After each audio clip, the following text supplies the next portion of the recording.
உங்க கட்சி தலைவர்களை பார்த்து நீங்க கத்துக்க வேண்டாமா?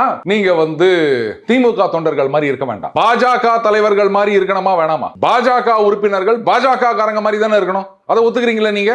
எல்கே அத்வானி அவர்கள், முரளி மனோகர் ஜோஷி அவர்கள் அவ்வளவு பெரிய ஸ்டால்வார்ட், ஜனசங்க காலத்திலேருந்து அவங்க இந்த இயக்கத்துல இருக்காங்க. மோடி அப்படின்னு ஒரு இளம் தலைவர், ஏன்னா அவர் வரும்போது அவர் இளம் தலைவர் தான், ஒருத்தர் புதுசா வந்திருக்காரு அப்படின்னும் போது நான் தான் அங்க போட்டி போடுவேன், நீ ஒதுங்க அப்படின்னு சொன்னாங்களா? அவர் தான் பிரைம் மினிஸ்டரியல் கேண்டிடேட் அப்படின்னு சொன்ன உடனே நாங்களாம் எத்தனை வருஷமா கட்சியில இருக்கோம், கட்சியில 2 MP 4 MP இப்படி இருந்த காலத்துல எல்லாம் நாங்க வந்திருக்கோம், எவ்வளவுலாம் நாங்க இத்தனை காலம் பாடுபட்டிருக்கோம் தெரியுமா கட்சிக்கு, அதனால நாங்க தான் பிரைம் மினிஸ்டர் வருவோன்னு உள்ள வந்தாங்களா?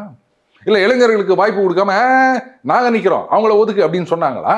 மற்றவங்களோட வாய்ப்பை தட்டி பறிச்சாங்களா? சரி ரைட்டு, புதிய தலைமுறை வருகின்றது, நாம பின்னாடி இருந்து அவங்களுக்கு வழிகாட்டுவோம் அப்படின்னு அவங்க பெருந்தன்மையா ஒதுங்கல. உங்க கட்சி தலைவர்களை பார்த்து நீங்க கத்துக்க வேண்டாமா?